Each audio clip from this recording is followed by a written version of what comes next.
ডিসেম্বরের প্রথম সপ্তাহে জাতীয় নির্বাচনের তারিখ ঘোষণা। 15 নভেম্বরের মধ্যে সব প্রস্তুতি শেষ করার নির্দেশ প্রধান উপদেষ্টার। নিজ জেলা বা শ্বশুরবাড়ি এলাকায় ডিসি এসপি ইউনোদের পদায়ন নয়, জানিয়েছে প্রেস সচিব শফিকুল আলম। আগামীতে বিএনপি ক্ষমতায় গেলে শিক্ষা খাতে সবচেয়ে বেশি বিনিয়োগ হবে বলে জানিয়েছেন দলটির স্থায়ী কমিটির সদস্য আমির খসরু মাহমুদ চৌধুরী। এককভাবে কারো পক্ষে সরকার গঠন করে তা টিকিয়ে রাখা সম্ভব হবে না বলে মন্তব্য করেছেন জাতীয় নাগরিক পার্টির আহ্বায়ক নাহিদ ইসলাম। জুলাই বিপ্লবে আহত না হয়েও জুলাই যোদ্ধা হিসেবে তালিকাভুক্ত হওয়া 128 জনের গেজেট বাতিল করেছে সরকার।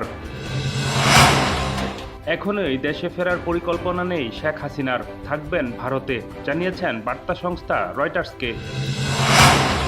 চাকরি জাতীয়করণের দাবিতে রাজধানীর জাতীয় প্রেস ক্লাবের সামনে আন্দোলনরত ইবতেদায়ী মাদ্রাসা শিক্ষকদের সঙ্গে পুলিশের সংঘর্ষ, আহত 15।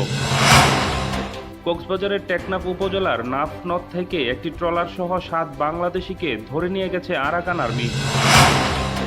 ঢাকঢোল পিটিয়ে দিল্লিতে কৃত্রিম বৃষ্টি নামাতে ব্যর্থ হল বিজেপি সরকার।